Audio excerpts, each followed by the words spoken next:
Finally, something that's not a cartoon, man. Jesus. Hey everyone, my name is Chet. This is ChetChat, and we saw The Assignment. I believe this isn't a wide release film, so you may have to find a specialty theater to watch The Assignment. But do you want to watch The Assignment? Really? Let's talk about that. Cue good mythical morning music. God damn it. So The Assignment stars that lady from Fast and the Furious, something Rodriguez, and my girl Sigourney Weaver, man. And it's just this really twisted story about how Michelle Rodriguez's character, whose name is Frank Kitchen, kills Sigourney Weaver's junkie brother, and Sigourney Weaver ends up taking justice into her own hands and captures Frank Kitchen and performs a surgery on him to turn him into a woman, and that's the main thing. So then Frank Kitchen wakes up as a woman and he's angry and he wants to get revenge. What the hell? So you have that really weird story of this guy who murders people for money, and he murders the wrong person and he pays for it by getting a sex change. Because, you know, that's what normally happens. Why kill him? Turn him into a woman. That's the ultimate punishment. There's also the fact that the director, I think the director was running off of this gimmick of we could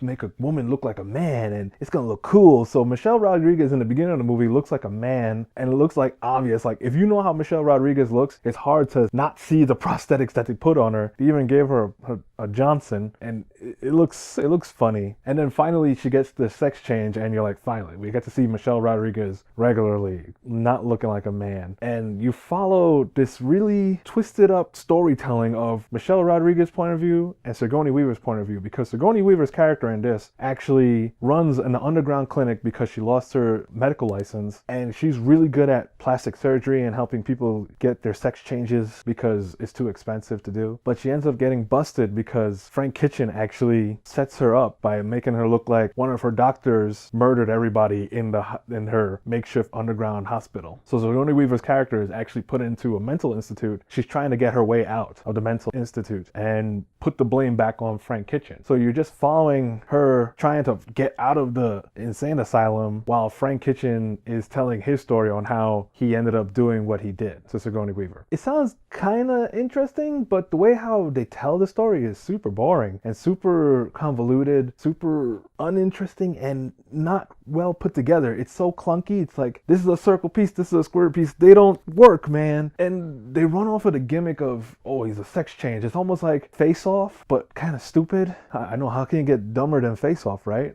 But it just doesn't work. I was not interested in what was going on. There's gunfights in the movie that aren't interesting. Michelle Rodriguez, she does a good job being Michelle Rodriguez, because Michelle Rodriguez is Michelle Rodriguez in every movie. Sigourney Weaver is always awesome. Like, she always brings her A game for some reason, and just her voice is just awesome. And then you got freaking Tony Shalhoub shows up in this movie. He's the psychiatrist for Sigourney Weaver. It's crazy. You got all these cool actors and lame story. So, do you want to watch The Assignment? Do you want to go out of your way to find a movie theater that's actually showing it? Maybe not. I'll say, you know, you should still go and check it out because it's something. April's kind of dry. What are you gonna do? Watch what, Going Out of Style? Well, that's it for this one. My name was Chet, and you know what to do.